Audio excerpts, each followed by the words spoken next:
Hello and welcome to the Creativity Cabinet. Today I'm going to show you how I duplicated a kind of beautiful wall art piece that I saw on Target.com using mainly Dollar Tree materials. This is the piece on Target.com and it costs $39.49, which is quite a bit. This is my piece right here. It's not as big as the original inspiration piece, but it costs considerably less. Most of this is done with Dollar Tree materials. So, let's get to making art. I started with a framed clear plastic wall art piece from the Dollar Tree and a plastic sink mat, which I was able to see would help me to create the kind of grid pattern in the back. So what I first did was I laid it on top of the frame there, and I marked where it would go inside of the frame, and then I just cut it out with a pair of scissors so that I had a piece of the sink mat that would just fit right inside of the frame. Then I painted the sink mat piece with Waverly chalk paint from Walmart.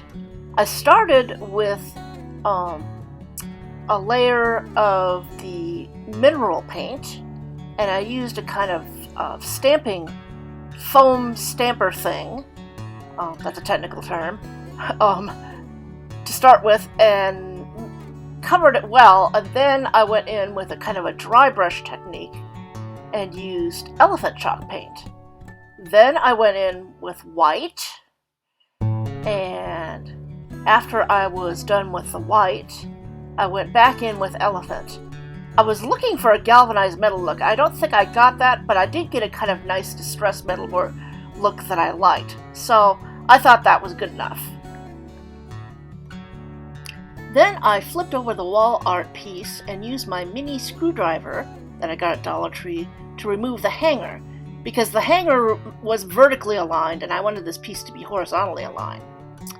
Then I went in with just a regular sponge brush and I painted the inside of the piece, the plastic area, black with Waverly chalk paint in the color of ink. Then I took a 4" by 6" stretched canvas from the Dollar Tree, and I started by peeling off the word grateful from a set of Dollar Tree wall stickers. I applied that to the canvas, and then I used some rub-ons that I also got at the Dollar Tree to create the little stems with leaves. I discovered putting them on there that it was kind of hard to put on because it was a stretched canvas, and so it wasn't hard. But I kept working on it, and I figured out a way to do it.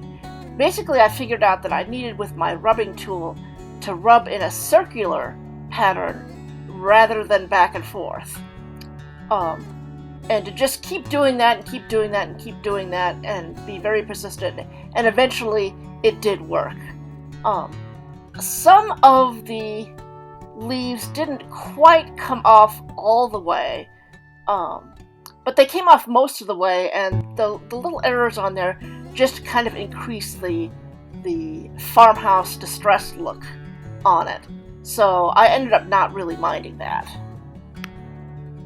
Then I took my painted grid and I glued it inside of the frame. I used Gorilla Clear Glue, but you could probably also use hot glue with this.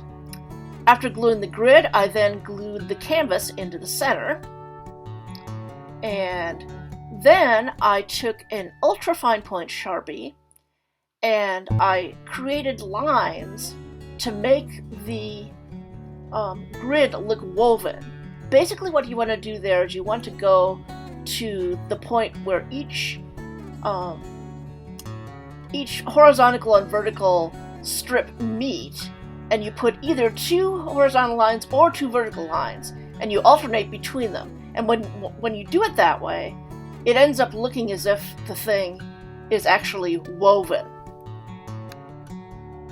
To make the bolts, I took some stick-on pearls that I'd gotten from the Dollar Tree, And I cut out as many as I needed, and then I used the chalk paint and put a couple of layers. I think I started with mineral and then did some white and some elephant and painted them like that so they would look distressed like the metal on the grid.